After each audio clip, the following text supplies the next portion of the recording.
This is Coast to Coast AM with George Knapp. Little Stevie Ray Vaughan welcoming us back to Coast AM. I'm George Knapp, and not only is the sky crying, there's a lot of stuff going on up there. UFOs, for example. I'll tell you, my first UFO book, the very first book I ever owned on this subject, and I've got probably 1,500 of them now, was something called UFO Contact from the Pleiades, written by Wendell Stevens and Lee and Britt Elders back in the late 70s. Somebody gave it to me as a gift. It's a big coffee table-sized book.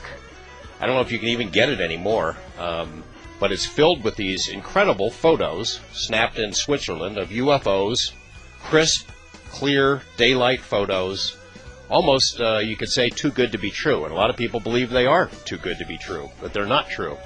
I remember thinking back then, gosh, I looked at the book and could this be actual legitimate photos? Because if it is, it would be covered on the news all over the world. I didn't know at the time exactly how things work in the UFO world and how the media treats UFO topics and things like this. Kind of naive in that regard, but I knew that this was really interesting, and I've held on to the book ever since. My guest tonight is Michael Horn. And he is sort of the official, authorized American representative for the Billy Meier case. The book I'm talking about, UFO Contact from the Pleiades, detailed and introduced the world to the story of Billy Meier, who has, even if he didn't claim to have had contacts with aliens, has had an amazing life. I had a chance to meet Michael Horn last summer. He came to town, a couple of Las Vegas businessmen, the Bax brothers, brought him to town for a dinner. I sat in on that dinner and had a conversation about the Billy Meier case. Wendell Stevens was there. I had the same kind of questions that many of you probably have about the case.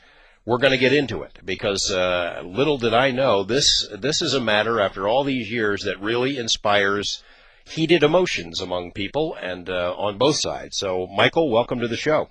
Thanks very much, George. It's nice to talk to you again. It's kind of after dessert, so to speak. Give me, I'm sure most of our listeners know who Billy Meier is, but for those who don't, and for those who need a refresher, give me the thumbnail sketch of who this guy is. Sure. Billy Meier is a soon-to-be 71-year-old Swiss man. He has one arm. He claims that since he was a 5-year-old boy back in 1942 in Switzerland, that he's been having voluntary face-to-face meetings with human extraterrestrials from a distant star system some 500 light years from Earth. You call this the most important story in all human history. A bit of hyperbole? Well, I actually say it's either the biggest hoax, or the biggest, most impenetrable hoax, or the most important story in human history. I don't see anything really in between. You don't think it's a hoax, though?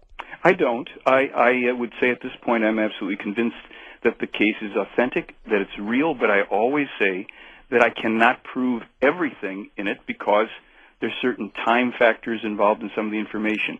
Everything that I've been able to check has come up solid. You know, I didn't realize after all these years that people are still so intensely interested in this thing, but all week I've been getting emails from people who've had encounters with you and have had, and they tell me various stories, they have various objections, and you're familiar with those, and we'll go through them one at a time. Sure. But can you explain to me in general why you think that it is still such a heated topic among those who follow such issues? Yeah, you know, I will try to put it this way. There's certain things in life that upset people. You know, when I was growing up, I was told that we don't speak about politics and religion. It wasn't in my house. That was not a problem in my own house, but it was societally some kind of a little mantra. We don't speak about politics and religion because people seem to get so upset about those things. I think with the Meier case, because it presents some very uncomfortably real information and even to skeptics, there's something here that bothers them deeply because it hits a note inside that causes us to confront all of our belief systems, our religious beliefs, our sense of who we are, where we are in the universe, what life and universe and God and all the rest of this is, and it does it in a way that is very different than any other source of material that I personally have ever come across. You know, have you spent much time with Meier himself? I know you're the authorized American representative, but it's not clear from what I've read of your stuff whether you've spent a lot of time with the guy. Well, yes, I'll just say that you and I were introduced to the case in the same way through the wonderful book published by Wendell and the elders. And I've had the opportunity to visit with Billy 8 times in the last 7 years and spend time with him, you know, personally and talking and getting to know him and actually even trying to trick him, to be perfectly honest with you, trying to see if he was faking. And I had my own way of doing that. And if you want, I mean, it's a kind of a weird story. You can tell me if you want me to hold it or to lay it on. Yeah, why don't you hold that for a couple of minutes? Yeah. We'll cover another thing for a minute or two here, and then we'll go to a break. I just wanted to know, before we go to that break, did you have the same reaction that I did when you saw the book? Oh, this is too good to be true. These photos are too good to be true. No. For me, my first impression was, this is real, this is true. Now, of course, that isn't what I based my conclusions on, that feeling alone, you know, 30 years later. But I did have that sense that this was genuine, and it triggered in me some senses of remembrances or of dreams and things when I was a kid. It just resonated, and I had to know more. Okay, we're going to take a short break. When we come back, we'll go through Billy Meier's life. We'll start looking at some of the types of proof that you've brought up, and we'll talk about a new documentary film that you're releasing, The Silent Revolution of Truth.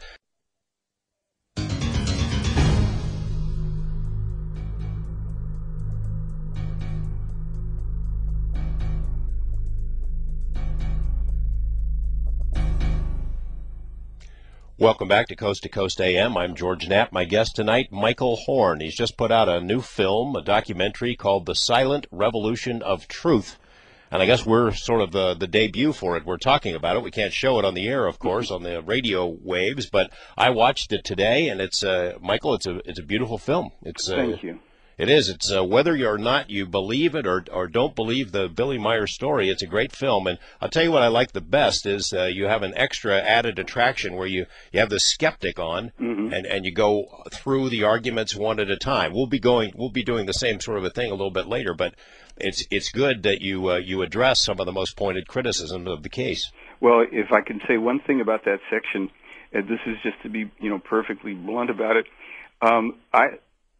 We held back a little in the responses with the skeptic because, to be, a little nakedly honest here, had we not, I don't think he would have approved the release of his presentation. He was the only person who insisted on a presentation rather than an interview, which was fine because, the skeptics need the opportunity and to make their best case against it, not just simply say it's too good to be true, it's too bad to be true, it can't be, but here's our reasons for it. And as I say, we had to hold back on a couple items that otherwise would have closed his presentation off pretty quickly. Well, what happens with this film? What do you do with it? We have started to distribute it straight through the website, theyfly.com website, and make it available to people worldwide. I'm glad to say I've already seen people from 15 or 16 countries order the film, including Malta and Vietnam. And to me, it's a particular joy because getting the story out into the world is, of course, my own personal little project.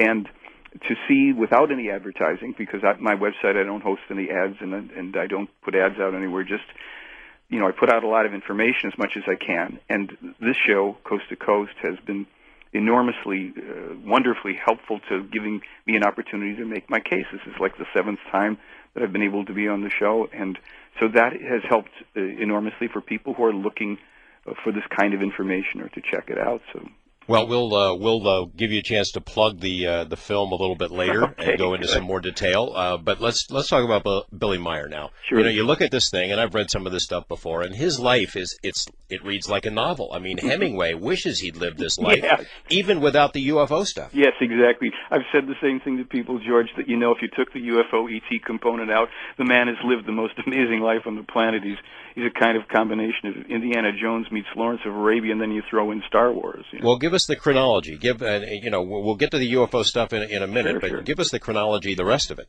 Well, as we show in the film, and we let Meier tell his